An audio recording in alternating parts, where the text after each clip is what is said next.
Karanlık bir bodrum katında tek ışık bir ekranın soğuk parıltısıydı. 16 yaşında bir çocuk, dünyanın görmediği bir savaşı o ekranda veriyordu. Akan yeşil satırların ardında görünmez bir kapı yavaşça aralanıyordu. Önce çalınan kartlar, sonra koca şirketler, en sonunda bir bankanın tam kalbi. 250 milyon dolar 12 dakikada bir nehir gibi akıp gitti. Kırmızı bültenler, kırılan kapılar, ensesinde devletin sıcak nefesi. Ama o, izi sürülemeyen bir hayalete dönüşmeyi çoktan planlamıştı. Geride ne bir isim kaldı, ne bir yüz, ne de bir geçmiş.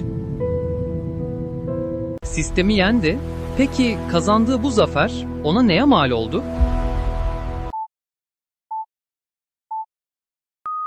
Bu, klavyenin başındaki silik bir çocuğun dünyanın en çok aranan hayaletine dönüşmesinin hikayesi. Bir sisteme sızmak bir dokunuşla olmaz. O ilk gece ekranındaki binlerce satır hata kaydını okurken bunu acı bir şekilde öğrendi. Dışarıda kimsenin tanımadığı bu çocuk o karanlık odada yepyeni bir kimlik inşa ediyordu.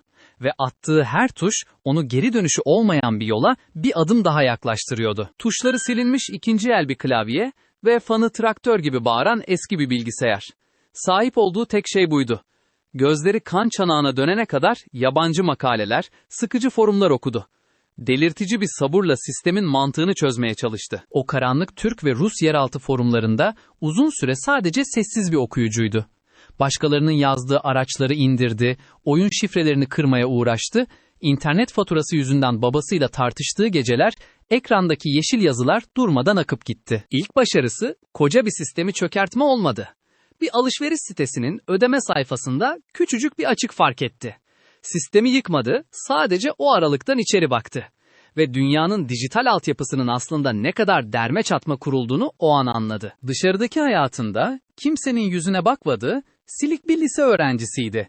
Ama o forumlarda anonim bir profil fotoğrafının ardında kimliğini yeniden inşa ediyordu.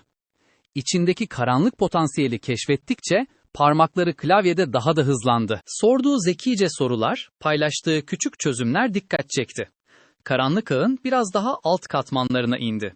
Ve bir gün sadece referansla girilen 4 kişilik küçük bir gruba davet edildi. Burası Devler Ligi değildi. Gruptakiler, kredi kartı kopyalayan, sahte e-postalarla insanları avlayan sokak serserilerinin dijital halleriydi. Ama ona işin mutfağını öğrettiler. Grubun lideri çalınan kartları tek elden yönetiyordu. En önemli dersi orada öğrendi. Bir insanın bilgisayarına sızmanın en kolay yolu kod yazmak değildi. Asıl mesele o insanı zararlı bir bağlantıya tıklamaya ikna etmekti. Bir bankanın sahte e-postasını resmi logolarıyla birlikte kusursuzca tasarladı. Bağlantıyı binlerce kişiye aynı anda gönderdi. Dakikalar içinde ilk kurban oltaya düştü. Çalınan ilk kartla yurt dışından yeni bir bilgisayar sipariş etti. Paket kapısına geldiğinde midesindeki o hafif suçluluk bulantısı uçup gitti. Bedava gelen o güç vicdanını çoktan ezmişti. Artık ufak tefek kart limitleri ona yetmiyordu. Grubuyla birlikte ilk ciddi operasyonunu planladı. Hedef, orta ölçekli bir sigorta şirketinin müşteri veri tabanıydı. Haftalarca o şirketin ağını izledi. Mesai saatlerini, güvenlik güncellemelerini not etti ve en zayıf halkayı buldu. Muhasebe departmanındaki bir çalışanın evindeki korumasız bilgisayarı. Geceleyin o bilgisayara sessizce bağlandı. Farenin imlecini bile oynatmadan arka planda ana sunucuya görünmez bir köprü kurdu. Sızması saniyeler sürdü ama veriyi çekmek saatler aldı. Sabaha karşı 100.000 insanın tüm bilgileri onun elindeydi. O veriyi karanlık pazarlarda dev bir paket olarak sattı. İlk büyük kripto transferi cüzdanına düştüğünde ekrandaki rakamı uzun uzun baktı. Babasının 10 yılda kazanamayacağı parayı tek bir gecede kazanmıştı. Geri dönüş çizgisini çoktan aşmıştı. Artık karanlık onun tek eviydi. Aradan yıllar geçti. Ekip büyüdü, hedefler acımasızlaştı. Artık veri satmakla uğraşmıyordu. Hedefinde dev şirketler, özel hastaneler ve koca belediyeler vardı. Zayıf ağlara sızıp, tüm sunuculara sızıp, askeri sınıf bir şifreyle kilitliyordu. Geriye tek bir not bırakıyordu, anahtarı isteyen kurum 5 milyon dolar gönderecekti. Şirket yöneticileri panikle, gizlice pazarlık yapmaya çalışıyordu. Ama o, fiyatı bir kuruş bile indirmiyordu. Kurumlar, kendi beceriksizlikleri ortaya çıkmasın diye o parayı sessizce ödüyordu. Yıllık geliri 10 milyonlarca doları bulmuştu. Peki sen olsan, karşına çıkan o kolay parayı reddedebilir miydin, yoksa sen de mi bu girdaba kapılırdın? Düşüncelerini yorumlara yazmayı unutma. Parayı aklamak için onlarca kripto karıştırıcı kullandı, nakdi sahte şirketler arasında döndürdü. Kendini dokunulmaz, dijital bir tanrı gibi hissediyordu. Oysa unuttuğu kritik bir şey vardı. Para büyüdükçe geride bıraktığı izlerin yankısı da aynı oranda büyüyordu. O kusursuzdu ama gruptaki herkes onun kadar disiplinli değildi. Ekipten biri paranın verdiği sarhoşlukla en temel kuralı çiğnedi. Gerçek kimliğiyle lüks bir spor araba aldı ve tüm dikkatleri üzerine çekti. Oysa siber polis ve istihbarat birimleri aylardır sessizce onların peşindeydi. Bir salı sabahı ekibinden 2 kişinin kapısı özel harekat tarafından koçbaşıyla kırıldı. Ortak iletişim kanalı bir anda sustu. Onlar yaka paça gözaltına alınırken kendi sistemindeki uyarı ışıkları delice ötmeye başladı. Monitörün kırmızı parıltısı karanlık odanın duvarlarını kana boyadı. Sunucularına devlet destekli birimlerin sondaj yaptığını anladı. Sistem kayıtları adım adım ona doğru çözülüyordu. Avcıyken bir anda dünyanın en büyük avı olmuştu. İçine buz gibi bir korku kapladı. Kaçmaktan başka hiçbir çaresi kalmamıştı. Sadakat, yeraltı dünyasında en ucuz kelimeydi. Ekibini kurtarmak için tek bir hamle bile yapmadı. Tüm bağlantılarını saniyeler içinde kesti. Şimdi yapması gereken tek şey vardı. Her şeyi yok etmek. Odanın ortasına geçti, yılların emeği olan diskleri söküp önceden hazırladığı asit dolu kovaları attı. Bellek kartlarını mikrodalgada eritti. Pencereden sokağa bakıp şüpheli bir araç aradı. Çantasına sadece biraz nakit ve temiz bir dizüstü bilgisayar koydu. Yıllar önce tam da bugün için sisteme kendi elleriyle yerleştirdiği sahte bir kimliği aldı. O kimliğe ait pasaportla ülkeyi gün doğmadan terk etti. Sonra kendini dijital olarak tamamen sildi. Sosyal medyası, eski hesapları, e-postaları buharlaştı. Onu o yapan geçmişine dair her şeyi ateşe verdi. Artık vatansız, izi sürülemeyen bir hayaletti. Ama bu özgürlük değildi. Bu bir insanın kendi kendini gömmesiydi. Yıllarca sessiz kaldı. Asya'nın kalabalık sokaklarında sıradan bir turist gibi gözlerden uzak yaşadı. Kimse onun kim olduğunu bilmiyordu.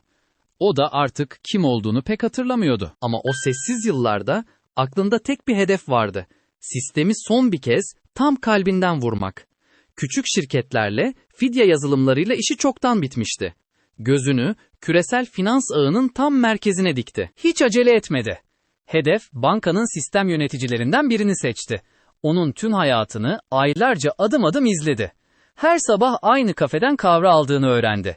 Borçlarını, zaaflarını, ailesinin sorunlarını ezberledi. Adamın çocuğunun okul taksitlerini ödemekte zorlandığını fark etti. Tam da bu zaafın üzerine sahte ama çok cazip bir iş teklifi hazırladı. Kurban o dosyaya tıkladığı an zararlı yazılım sessizce bilgisayarına yerleşti.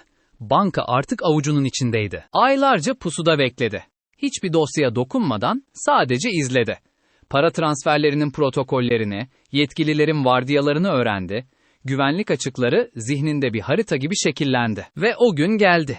Uzun bir tatil hafta sonunun cuma gecesi, bankanın denetimi en gevşek olduğu an. Aylarca ilmek ilmek işlediği zararlı kod uykusundan uyandı. Fikir, dahiyane bir basitlikteydi. Milyonlarca insanın hesabındaki küsuratları, o küçücük artıkları tek tek çekti. Rakamlar o kadar küçüktü ki hiçbir güvenlik algoritması fark etmedi.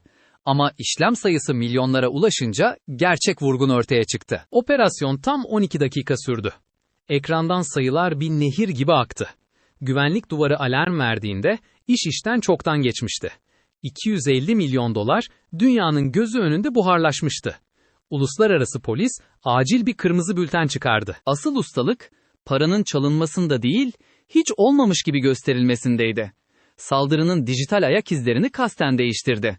Sunucuların adreslerini sahte ülkelere yönlendirdi. Kodun içine ünlü bir yabancı siber suç örgütünün imzalarını ustaca yerleştirdi. Aylarca önceden hesapladığı bu sahte deliller uzmanların önüne altın tepside sunuldu. İstihbarat ajanları bu oltayı hemen yuttu. Haberlerde uluslararası bir kriz ilan edildi. Tüm güvenlik güçleri yanlış hedeflere doğru koştu. O ise gerçek dünyadaki son bağını da kopardı. Karanlık ağda servet ödeyerek ülkenin ana veri tabanına sızabilen yozlaşmış yetkililer buldu. Biyometrik verilerini, yüz hatlarını, parmak izlerini sistemden tamamen sildirdi. Artık dijital dünyada onun adında biri hiç var olmamıştı. Bir uçağın birinci sınıf koltuğunda içkisini yudumlarken geçmişini sonsuza dek ardında bıraktı. Eski kimliği sadece ajanların incelediği tozlu kayıtlarda kaldı. Artık 50'li yaşlarındaydı. Karayipler'de suçluların iade edilmediği özel bir ada satın aldı. Devletler onu aramayı çoktan bırakmıştı. Tüm dünya o büyük vurgunu yabancı bir devletin yaptığını sanıyordu. Akladığı o devasa servetle sınırsız bir hayat sürüyordu. Tropik rüzgar yüzüne çarparken güneş gözlüğünün ardından malikanesinin havuzunu izledi. Lüks arabalar, yıllanmış şaraplar, emrindeki insanlar hepsi etrafını sarmıştı. Ekrandaki o öfkeli çocuk nihayet kazanmıştı. Ama o havuzun kenarında etrafındaki onca insana rağmen dünyada onun gerçek adını bilen tek bir kişi bile yoktu. Bir dostu, bir ailesi, bir geçmişi yoktu. Sadece bir gölgeydi. Servet içinde yüzen yapayalnız bir hayalet. Sistemi içeriden yendiğini biliyordu. Belki de haklıydı. Bazen sistem değil, insan kazanır. Ama kazandığı o krallıkta bedeli kendi ruhuydu. Geride ne bir isim bıraktı, ne bir iz, ne de bir hatıra. Bazı zaferler vardır ki insana en sevdiği şeyi, yani kendisini kaybettirir. Bu hikayeyi sevdiyseniz kanala abone olun, bildirimler için zile basın ve düşüncelerinizi yorumlara yazın. Videomuz burada sona eriyor. Umarım beğenmişsinizdir. Bir sonraki hikayede yeniden buluşmak üzere, hoşça kalın.